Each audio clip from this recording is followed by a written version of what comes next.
அதிமுகவை சேர்ந்த உறுப்பினரும் அவர் மான் போன்றவைகளுக்கெல்லாம் என்ன செய்யப்படும் என்று கேட்டார்.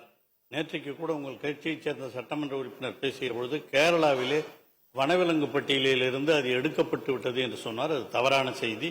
அது எடுக்கப்படவில்லை.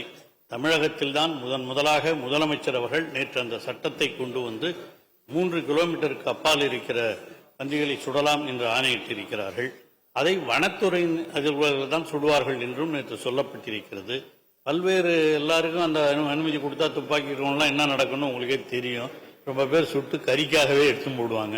அதனால் அதுக்கும் வந்து நாமளும் ஒன்றிய அரசினுடைய சட்டமும் இருக்கிற காரணத்தினால் அதையும் ஓரளவிற்கு கட்டுப்பாட்டோடு கொண்டு வரப்பட்டிருக்கிறது.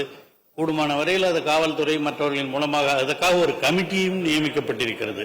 மாவட்ட ஆட்சித்தலைவர் தலைமையில் மாவட்ட ஆட்சித்தலைவர், வனவிலங்கு அதிகாரி, அந்த பகுதியினுடைய உள்ளாட்சித்துறை அதிகாரி, வருவாய்த்துறை அதிகாரி ஆகியோர் அடங்கிய ஒரு குழுவும் இதை கவனிப்பதற்காக முதலமைச்சருடைய ஆணையின்படி நியமிக்கப்பட்டிருக்கிறது.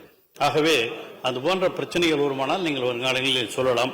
மேலும் 2 உறுப்பினர்கள் ராமச்சந்திரன் அவர்களும் ரவி அவர்களும் அவருடைய பகுதிகளிலே அவர்கள் சொல்லும் பொழுது அங்கே அவருடைய பகுதியிலே இறந்து விட்டதாக 2 பேர் சொன்னார்கள்.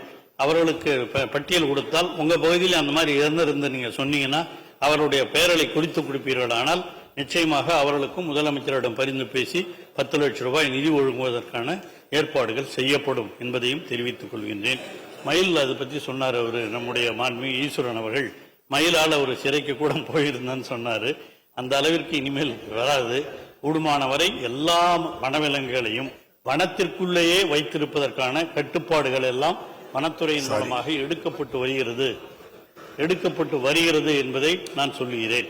ஆகவே அந்த முட்டை இடுகின்ற பொழுது அவைகளை எல்லாம் கூட அப்புறப்படுத்துவதற்கான எல்லா ஏற்பாடுகளையும் மயில் பெருகாமல் இருப்பதற்கும் ஏற்பாடு செய்யப்பட்டிருக்கின்றது. ஆகவே நீங்கள் குறிப்பிட்ட ஒவ்வொன்றும் வனத்துறையின் மூலமாக எப்படி அளவுக்கு சிறப்பாக செய்ய முடியுமோ விரைவில் அதை செய்து வனத்துறை அதிகாரிகள் இப்போ கொஞ்சம் பேர் இல்லாமல் இருக்காங்க, அவர்களையும் நியமித்து இது போன்ற பகுதிகளிலே முக்கியமாக ஆட்களை நியமித்து இவைகள் கண்காணிக்கப்படும் என்பதை உங்களுக்கு பணிவன்போடு தெரிவித்துக் கொள்கிறேன். மாண்புமிகு அமைச்சர், பொதுப்பணித்துறை அமைச்சர். மாண்புமிகு பேரவைத் தலைவர்களே, நம்முடைய மாண்புமிகு உறுப்பினர் தளவாய் சுந்தரம் அவர்கள் தேசிய விநாயகம் பள்ளிக்கு மணிமண்டபம் சிலை அமைக்க வேண்டும் என்ற கவனத்தை கொண்டு வந்தார்கள். ஏற்கனவே ஒப்புதெல்லாம் பெறப்பட்டு திட்ட மதிப்பெல்லாம் தயார் செய்யப்பட்டது.